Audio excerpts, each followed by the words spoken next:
You're listening to the Disruptive Franchise Podcast with Stacey, the podcast that celebrates innovation in franchising and peeks behind the curtain of failure, success, and the future of the franchise industry.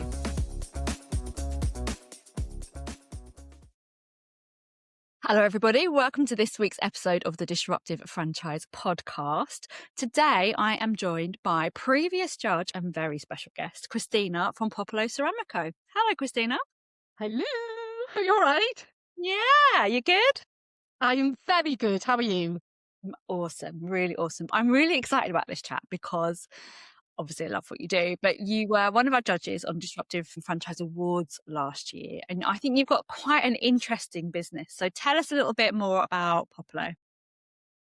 Okay, so my name's Christina and I run Popolo Ceramico, which is a personalised ceramics franchise business specialising in baby and children's hands and footprints. And we also do a lot of pet prints now as well, which is great. So I started the business back in 2010 when I had my daughter. Back then I was working as a project manager for BT and I had my daughter, and as what happens to a lot of us, we realised that we can't go back to our corporate careers. And so I decided to do something else, and I've always been really creative, really artistic, and I had a look around and I couldn't really find any ceramics that were really stylish. And there was people sort of doing prints, but it was really targeted at the children's market rather than targeted at adults.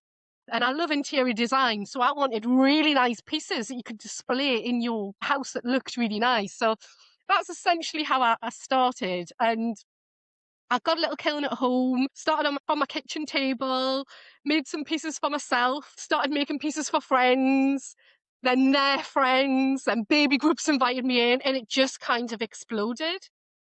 Love it. I absolutely love it. It's nearly every franchisor that I talk to here, because we talk predominantly about lifestyle. It's always like, I couldn't find what I needed, so I had to go and do it for myself. And that innovation's so important, isn't it?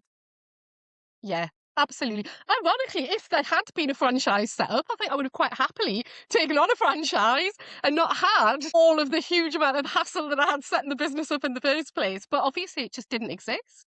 Yeah, it's crazy, isn't it? And you've grown really rapidly as well over the years. So tell us a little bit about what that growth journey's been like for you. We have, yes. So we have 30 franchisees, but some of the franchisees have multiple territories. So we cover 64 franchise territories.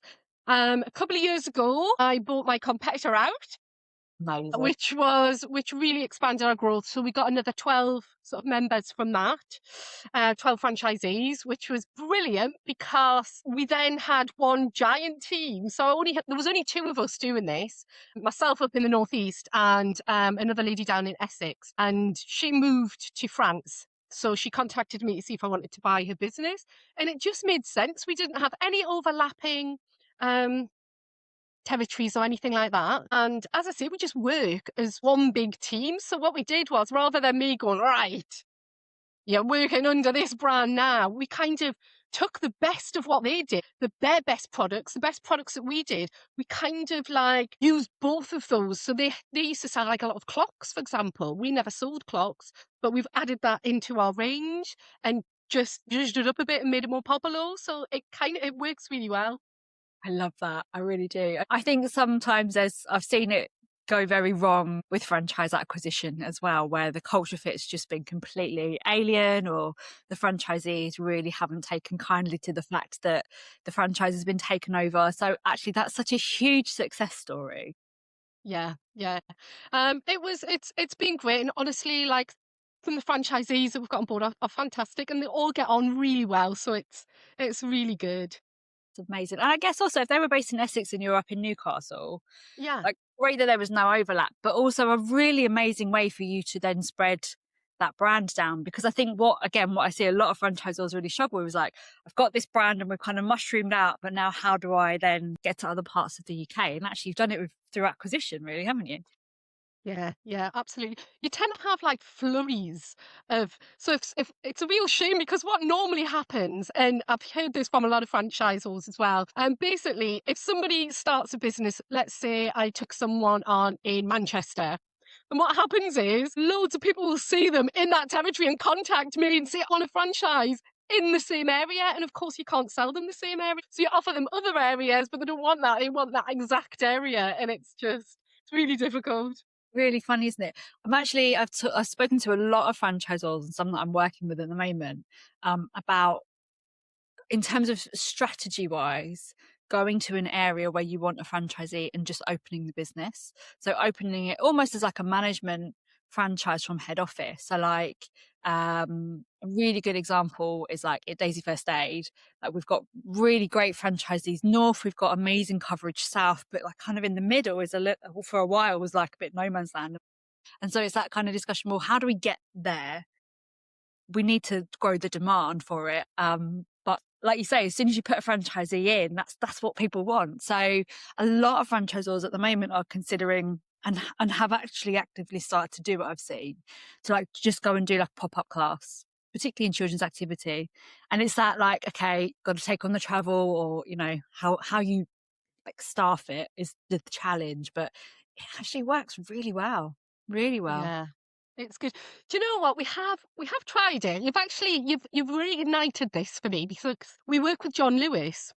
But we can only go into branches where we've obviously got franchisees. And there's an amazing branch in Cheadle. I don't know if you've ever been into John Lewis in Cheadle.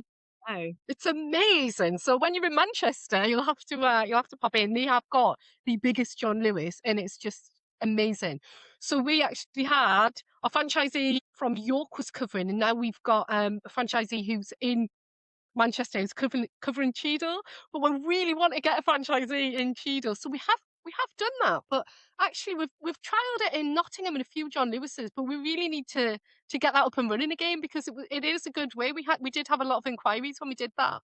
yeah, it's funny, isn't it? Just that little spark of an idea can really change the strategy, which that's what I love about business, really. But yeah, amazing. Tell us about your name, because Popolo Ceramico is quite unique, isn't it? How did you come Yes. to that news? Because I always think, right, naming anything is the hardest thing. Yeah. So basically, I wanted something that was really different because, as I say, with my brand, we target parents rather than children. It's really stylish, something that looks really classy. So I didn't want to have sort of like a kiddie friendly name. Like you get a lot of ceramic cafes that have got really like paint yourself potty, paint yourself this, paint yourself that, which is fine because their market is children. But for us, I wanted to have something that was aimed at parents.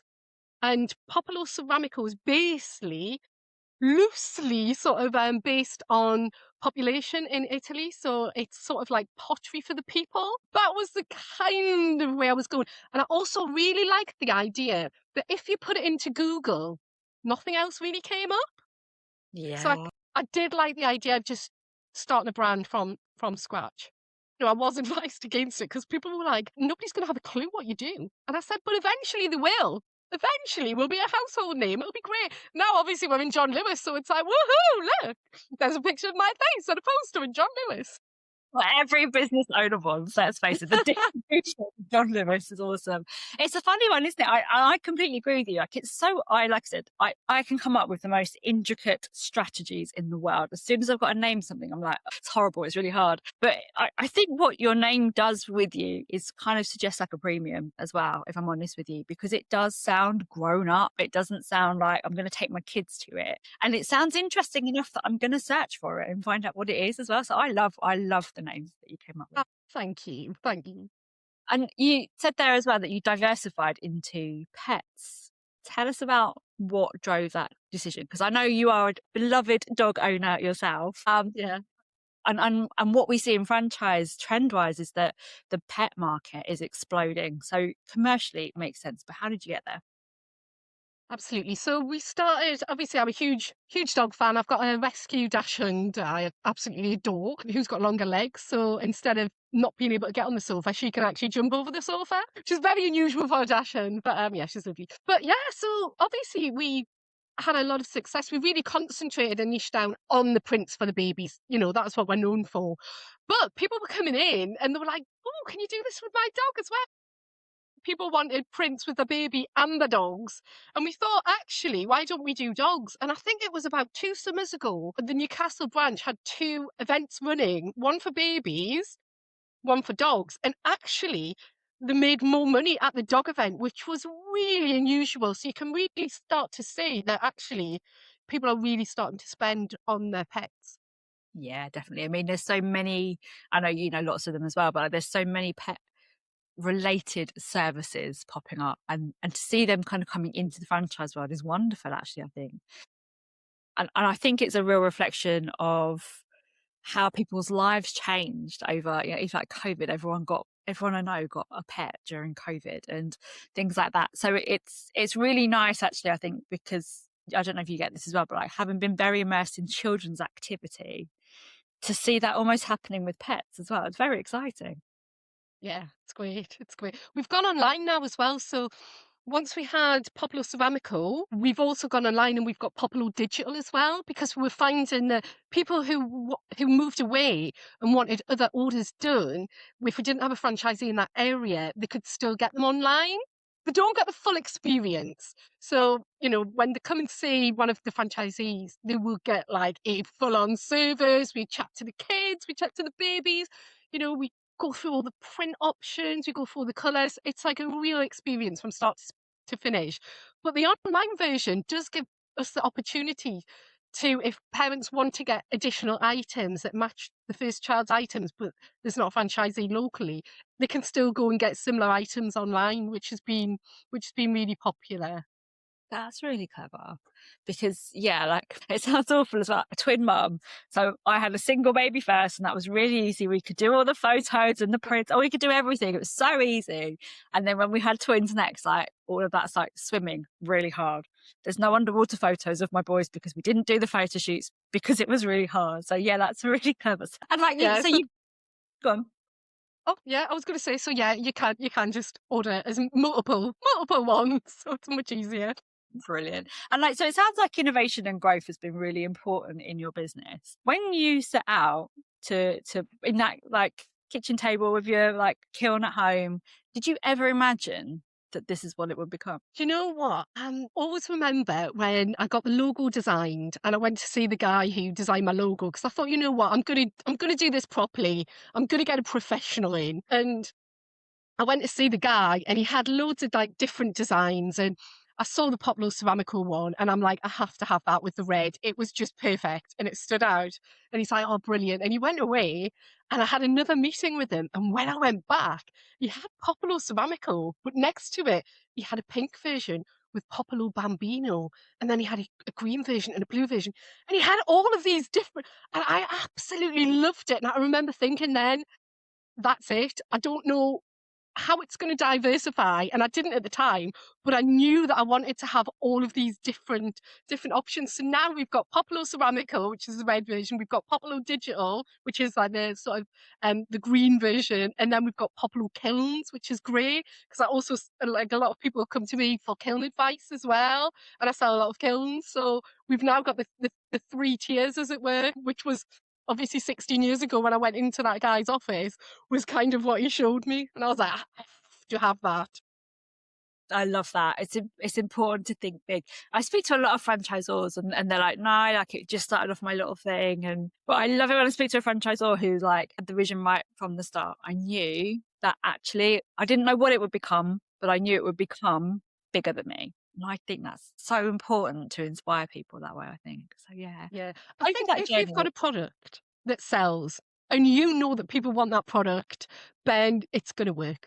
It's just a case of getting the marketing right. That's the most important part.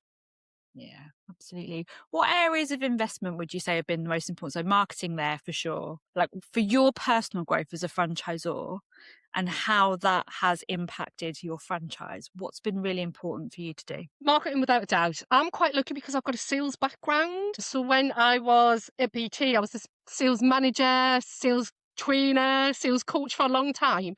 So it's been absolutely brilliant. So that's essentially how I've always run my team. And I've always been able to really help them with the sales and marketing side of things. So for me, sales and marketing is really important. I think now more than ever is having sales funnels and having automation. Like that has just changed my life, like for the better. So I know, Stacey, we've talked about this before, where I've mentioned that we use the WhatsApp automation, which has been a game changer for us. I think what happens now is people like to they like to binge watch, like, you know, with Netflix and things like that. So previously, if somebody had contacted me about a franchise, they would get emailed the franchise brochure, and then they would probably get a follow-up from me a couple of days later. Whereas now, if somebody inquires about a franchise, they get the brochure on WhatsApp, they get a video, they get a webinar, they get all of this stuff that they can just binge and then find out all of the information straight away at their fingertips and think, is this for me or not? Yeah, I think that's really important. So massive marketing geek, as you know. And ironically, so while you were sales at BT, I was in the marketing department at BT, which always makes me laugh when we chat. In completely separate locations. We had no idea. And this obviously lights me up. Like if you're watching this on YouTube, you can see my face. If you're listening, beaming. But I also think like from a binge point of view, you have an opportunity there, like you've just described, to give them so much information before they make a decision to get on a call or not, that they can be educated in what a franchise is and whether it's right for them, so that you're not wasting time with somebody not showing up because they don't really know that it's for them or that. And I think that's so exciting in franchise at the moment. It's honestly, it's game changing. And I think it is so important because I know if I have a phone call with somebody, they already have sort of research, they've done, you know, they've read all of the stuff, they've looked at all the videos, and so they've got a good idea about how it works. And so when they speak to me, their questions are sort of, you know, they've had a chance to think about it. So the questions are really important. Whereas beforehand, they would be asking me questions that would be all in the information that I would Yeah. send them later. So it was kind of like the wrong way round. Yeah, it's almost like you had the call too early and therefore they don't really know enough. And then they have to go away and research and it just draws everything out and reduces the conversion rate. Whereas now we've got so much power at our fingertips, because not just that we can WhatsApp them and bypass the inbox because we know that email rates are falling in terms of the open rate, but also to be able to give them this really rich media experience, I think is beautiful, really, because I think, like, as an early franchisee myself, it was so hard to visualize what I would be doing and what it would look like and how it would feel. Whereas actually, when you can sit and watch a really like good, and by video, like workshop, brilliant, you know, discovery, we used to do like discovery days where people come to you. Now we can do it all online. And what I find when people have been through that kind of recruitment process already, marketing wise, is that not only can they tell you about the franchise, which is brilliant, the questions that they're asking, they're picturing themselves as the franchisee already. And that is half the sales battle, isn't it? Yeah, absolutely, absolutely. And the thing is, I am really honest with people. I don't take on the wrong people. I really do ask them a lot of questions to make sure that it's going to be right for us and right for them. And if they do speak to me, which happens sometimes, you know, I get on a call with someone and it becomes clear that actually they do want to work flexibly, they do want to work around their children, but actually my franchise isn't right for them. In which case, I've got some amazing franchisor friends who've got amazing franchises, and I'll ask them more questions and I'll point them in another direction and say to them, do you know what? I don't think this is the right franchise for you. However, speak to such and such, as I think this will be a better fit. Definitely. And we're both part of that really nice same network of franchisors that do that. How has that helped you as a franchisor being a part of a group like that? It's amazing. I think, you know, it can be very lonely. It can be very lonely working for yourself, as you know, Stacey, especially when you're really busy. I'm part of the Best Franchises, which is basically a group of franchisors where we all sort of help each other out. As I say, we all sort of pass on franchisees that we think would be more beneficial to them rather than ourselves. Also, if anything happens and we haven't come across it before, any problems we don't know how to deal with, somebody in the group will have been through it. And so it's really, really good. It's been really helpful. And also we share tips about what's working. As you know yourself, with marketing, things can move so fast. Social media, like 3 years ago, say, people would see a Popolo video about franchising and they'd watch it for 2.5 minutes. The video, no problem. Now it's so quick. I've had to cut my videos down to 30 seconds and squeeze it all in there, get them out as reels because that's how people work. Yeah, the attention is the highest premium at the moment, is what they say. Like, it's not the money, it's not the time, it's the attention. And if you can't grab that quick enough, you've lost that opportunity. It's crazy. What I love about being in that group is that, like you said, there's such a willingness of sharing, and I find this in the wider community as well. But like, if someone does something and they've worked on it and they've perfected it, then we'll all jump on a call and be like, oh, let's have a look then, and see it and talk through the benefits. And that's what I love. I love that, because that is true innovation, not just being kept for yourself and held tight, but actually to benefit others. And I think that's a big thing. I think sort of like, 10 years ago even, people were very secretive about what they would give away. I just don't think it's like that anymore. I mean, I do know, like with us, like people do come and speak to me, and then they can phone any of the franchises and speak to any of them about what it's really like. And people do that. And I think that's good because, they're getting an honest opinion about what it's like. Yeah, I think it's really important to be able to say to a franchise prospect, go and contact any one of our franchisees. I love that about Daisy First Aid, to be able to say, I can give you ones that are like you. These have got like similar backgrounds, and go have a chat with them, but also contact any of them. There's no secret bad ones. They're all amazing. And I think that's so wonderful. It's such a testament to your franchise, isn't it, when you can do that confidently? It is, absolutely. Although I did have one franchise inquiry. She didn't end up buying a franchise in the end. And I think she literally phoned everybody on the team. And she just kept coming backwards and forwards. And I think she loved the idea. And sometimes, you will have had this. Sometimes you get someone and they really, really want to do it, but they're just so frightened to take that leap. And it's such a shame. Like, she might even come back now because, like, you want to say, just do it. Just do it. Just do it. You'll love it. Sometimes it's just the fear, isn't it, of trying something new that holds people back. But at the end of the day, this is something that I'm so passionate about. You get one life, like, go and live it. Like, I talk in schools now. I don't know if I've mentioned this to you, Stacey, but I go into schools for Careers Day because when I was at school, like literally, our careers advice was horrendous. Like, we have HMRC here in Newcastle, huge building. So if you weren't going to go to university and you didn't know what you wanted to do, the careers advisor would be like, why don't you go and get a job in HMRC? That was your two choices. Either go to university, work it out yourself, or go and work in HMRC. That was your two choices. And I just thought, you know what? This is just, it's a bit pants, isn't it? So now what I do is I go into high schools when the careers day's on, and they've got all of the usual things. They've got all the colleges, they've got the universities, they've got all of the like the police and the army and those kind of things. And then there's me. And I'll go in and I don't actually push my franchise, but what I'll do is I'll speak to the kids and I'll say, what do you like doing? They go, I like playing football. Okay, did you know that what you could do when you leave school is you could be a football coach? You could get a franchise, and what you could do is they'll teach you exactly how to run a football school, and you could do that every day teaching kids. And I'm like, wow, like nobody's ever told me that. And I could speak to somebody else. What do you like doing? You like baking. Did you know that you could get a franchise where you can actually teach kids how to cook, and you can do, and they're like, what?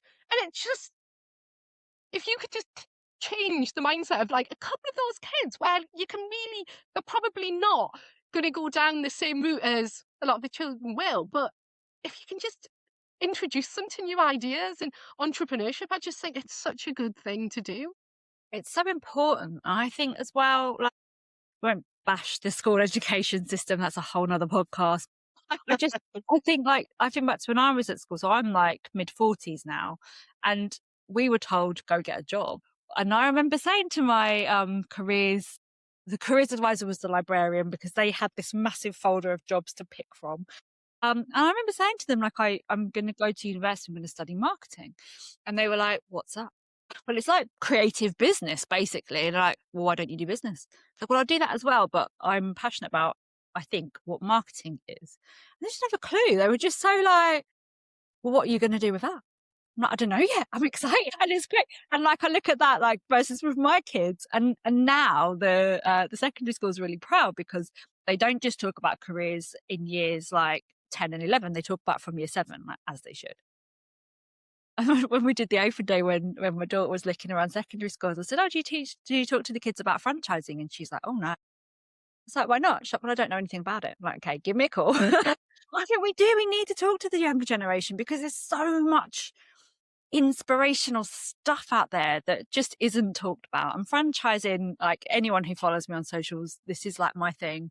I think we should be getting more kids excited about the options that they've got that are not just go to GCSEs, go to university after, and like follow the linear pattern, because I've got at least two of my kids that will never do that. So there's no way they're going to sit in university and study and get a job. But one of them really likes swimming. They could be a swimming instructor at a franchise. The other one's really creative. He could do anything he wants, really. But, maybe he gets a franchise where he gets to like do crafts and stuff. Like, Popolo franchise. yeah, maybe each franchise win in. But yeah, we should. And I love that you go and do that, because it's the only way I think that we can get that message out there is to be passionate and be on the ground. Oh, 100%. Honestly, it's one of my favourite things to do. I just love coding. And obviously, I'm really sneaky at taking loads of sweets. So I look so popular. And I know that the kids are only coming over for the sweets. However, they have to then stay and listen to me. I've got them then. I'm not the blooming child who's such. I'm like, come and get the sweets. Listen to me talk about franchising. But I think you've got to do it in such a way that it's not going to bore them. So find out what they're interested in and you go in that way, Yeah. which is great. It's quite funny because obviously you've gone into marketing. So my daughter, she's 16 now. And when she was younger, right, when you would go to different clubs, she would always want to go to different clubs just to get the outfit, and then she'd quit. So she'd go to judo, get the outfit, and then quit. She'd go to dancing, she'd get the outfit and quit. Gymnastics, everything. Like the amount of outfits she had is unbelievable. And eventually I did twig that all she cared about was getting the outfit. And now she's 16 and she's actually going to go to college and do fashion marketing.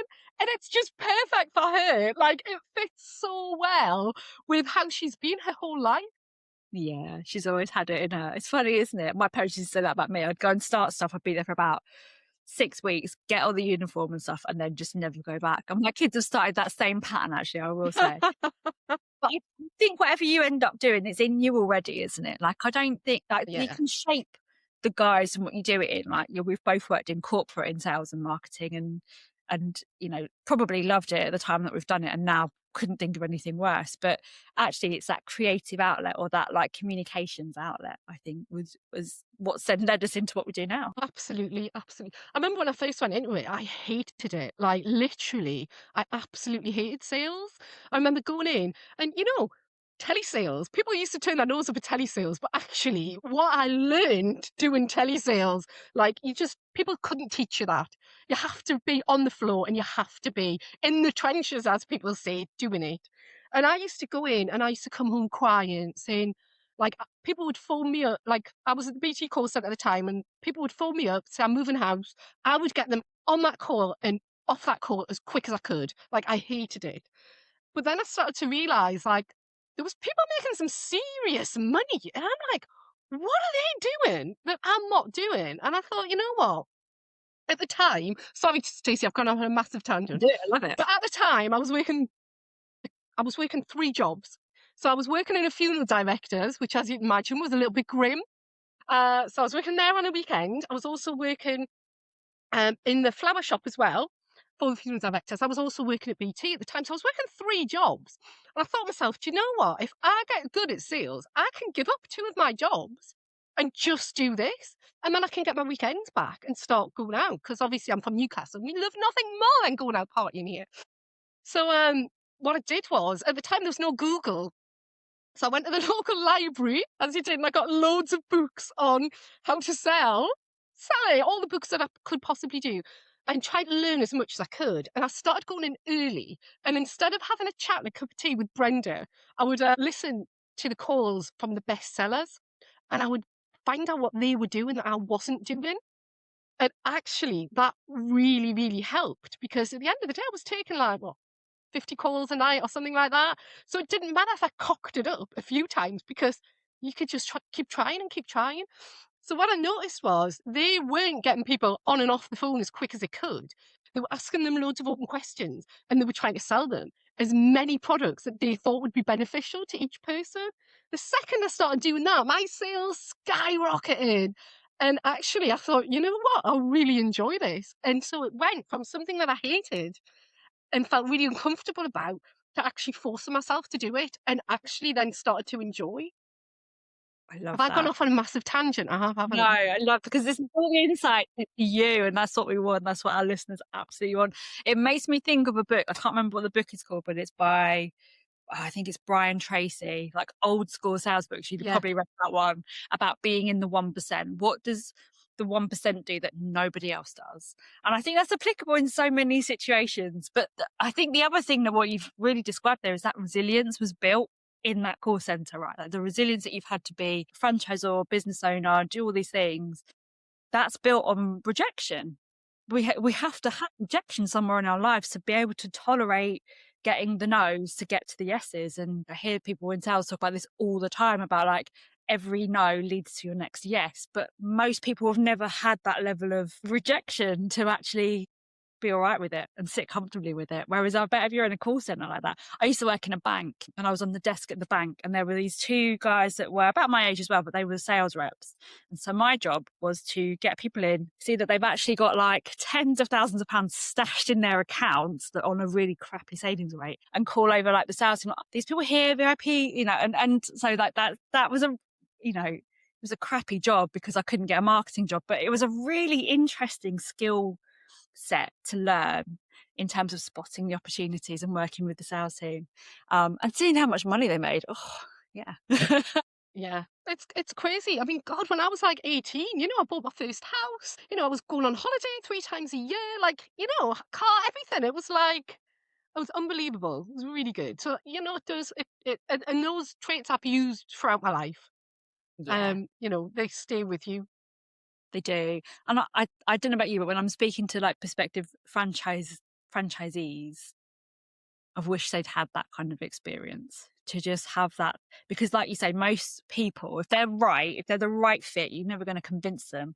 You're never going to chase them if they're not, but if they're the right fit, but they're just lacking that jump of faith, Yes. that's the thing that you wish that they'd had, that bit more resilience, that bit more trust in themselves. And I think this is also in franchising, to like bring it back full circle, like why we see some franchise prospects come in and have a chat with us and be all excited and then go cold.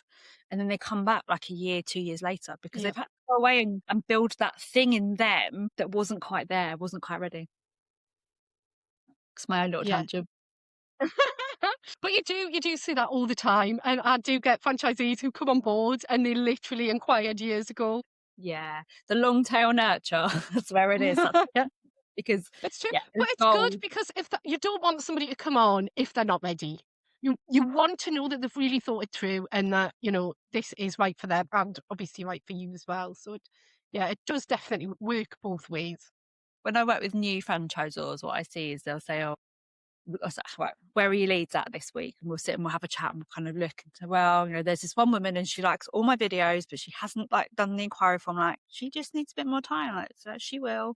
Or there's this one guy and he's commented on stuff and he's liking stuff, but he hasn't like opened the emails. Like, he'll get there. Don't worry. Like, these are people going through huge thought process, isn't it? You're not popping out to buy a loaf of bread and you'll get a new one tomorrow. This is a life-changing thing to buy a franchise. And I think we sometimes have to give it that respect of consideration that some people just need. Whereas I'm a maverick. I'm like, I'm in, we're done, let's do it. No, exactly, me too. Yeah, exactly that. Oh, I love it. Christina, if there was one thing you could do without any fear of failure, what would you do? I would say start a podcast because I'm going to start a podcast. Yes. In fact, when Right. this goes out, I've probably already started my podcast because I've been planning and plotting it for a long time now.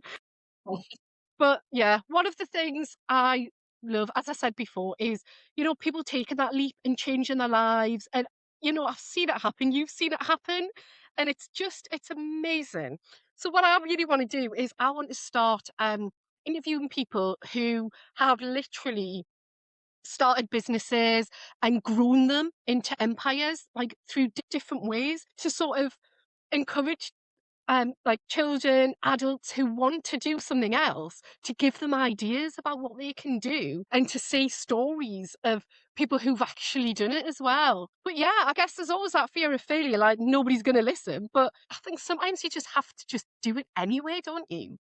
Yeah, I think that leap of faith that that squashes the fear, if you can get there, is that at the start, it doesn't really matter if people listen or not, because you've got something to say and you need somebody to find it. They won't find it. Someone really needs to hear what it is that you're going to put on that podcast, but they won't find it unless you put it out there to find. Yeah. Yeah. No, I think you're absolutely right. It's really funny, actually. I was thinking, oh, I'm going to have to start this podcast. What I really need to do is work on my personal brand, because what I've done is I've always worked on building the business. So I've built Popolo, but personal branding didn't really used to be a thing, did it? You used to go onto social media to go, oh, look, kid's first day at school. Look at the lovely holiday I've just been on. Happy birthday, mum, you know? Whereas now it's very much about personal brand, and people want to know what you do and the person behind the story, as it were. I was at Jenny's event, funny enough. He's a franchisor at Daisy First Aid, and I got talking to a branding expert, and she was telling me you really need to work on your personal brand if you're gonna launch this podcast. So I was on my way back. I was at the train station waiting for the train back to London. And I was thinking, I was having a look at my phone. I'm thinking, yeah, I'm going to have to work on my personal brand. I was having a look at some people's profiles. And this girl walked past and she was looking for a table. And I said, oh, here, you can sit here. I'm going for the train in a minute. So I have my table. And she's like, oh, right, thanks, Beth. And she had to sit down. And we just got chatting. And she's like, oh, I'm probably on your train. Are you going to Newcastle? I'm like, yeah, yeah. She's like, oh, yeah, I think I'm going to be on your train. She looks really familiar. Did I used to work with this girl? And then I twigged. I was like, did you used to be on Gogglebox? She's like, 15 years ago. And I was like, oh, I'm really sorry, because I don't really watch that much TV. So, like, I could vaguely remember that she was on Gogglebox. I said, I'm really sorry. You've probably done loads of stuff since then. Got chatting school. I've done a few things. Anyway, it turns out it's Scarlett Moffat. And she's like, won the jungle. She's like... From the jungle, she's been on, like, what's it called? Not Strictly Ballroom. What's it called? You know, the dancing one? Yeah, Strictly Come Dancing. Strictly Come Dancing. She's been on lots of stuff. And I'm like, I bet you've got a huge following for personal brand. She's like, I've got a few. She had like 2.4 million. I'm like, just a few then. Do you know what? She was so nice. She's actually going to come on the podcast as well. So you're going to get her on the podcast. Yeah, she's amazing. So we got the train back together, and I literally sat with her the whole train journey, and she was just lovely. But I thought, isn't it so funny? Like, you never know who you're going to meet, do you? I think the universe gives you who you need, right? I'm not a spiritual person or particularly religious, but I genuinely think that the universe gives you what you need. And this was proved to me twice last week, actually. So I was at a big event up in, where was I? I was in Manchester, and I spoke to loads of people, but not in depth. So like 2 of the 4 people that I spoke to that I didn't know before in depth. One of them does exactly what I need to hire in my business. So hopefully we can... and the other one needed me. So we sat down, we've met at a previous event, and she said, oh, I recognise you. Like, I was like, what do you do now? And she was telling me I'm a bit stuck. And I was like, you need to do this. I know better, but like, I recognise this. And she was like, oh, you see, the penny just dropped. So I needed to be there for her, and I needed to be there to talk to the other one. And, you know, I could have spoke to hundreds of people that day, but I think the universe gives you what you need, and you just needed Scarlett Moffat that day. Yeah, it's true. It is the universe talking to you. It's like, it is so funny. Yeah, it is. That's amazing. And you're so right, like personal brand. I think as a franchisor, like up until like the last couple of years, you could really just hide behind the brand because it was all about like buy the brand and people buying into the brand. But now you've got to be so much more visible because social media doesn't really exist how us millennials think about social media existing anymore. So yeah, you're bang on the money there. But yeah, I'm really excited about the podcast. That's going to be awesome, really awesome. And regardless of the fear, do it anyway, right? What do you lose? Yeah, absolutely, 100%. Love Sorry, it. Stacey, sorry, Stacey, can you hear my dog? She's going nuts. I'm like, do you know what it is? I'm like, isn't it typical? She's been quiet all day, but no, the second I'm on the podcast, she thought, oh, hello, bark. It's because it's talking about pets earlier. She's like, hang on, don't forget me. Awesome. Christina, we could chat all day. We probably will, but we'll end the recording. Tell everyone how they can reach you. So for the upcoming podcast and for Popolo. Yeah, perfect. So, Popolo Ceramico, It's an unusual name. You'll probably, if you do a search on it, should be the only one that comes up on Google. My name's Christina Taylor-Chisholm. I've got the longest name in the world. There's only one of me as well. So you can find me on LinkedIn. I'm on Instagram. I'm on all of the other things. I'll be on TikTok soon, which I'm dreading, but apparently I need to do it. My daughter's very excited about it because, well, actually, no, she's not excited. She's like, just like, Great. don't tag me or my friends, yeah. But yeah, just do a search. You can find me anywhere. My new podcast is going to be called Build It, Brand It, Sell It. That'll be out soon. And yeah, I think that's everywhere, isn't it? Yeah, I think so. We'll put all the links in the show notes, and go and give Christina a follow. She's brilliant, absolutely brilliant. Christina, thank you so much for your time today. I've loved chatting to you. I've loved the tangents that we've gone on as well. See, when we get brilliant. fun, like, It's been brilliant. Like, we'll just figure it out. It's great. Awesome. Thank you so much. That's it for this week. I will see you guys all next week. Before we finish up today, I'd love to just thank our podcast sponsors, Book When and Make Your Mark Podcast Agency, without whom this episode wouldn't have been possible. You can find more information on both amazing companies in the show notes. If you've enjoyed listening to today's episode, please also make sure that you hit the subscribe button, and I would absolutely love it if you left a review too. See you next time.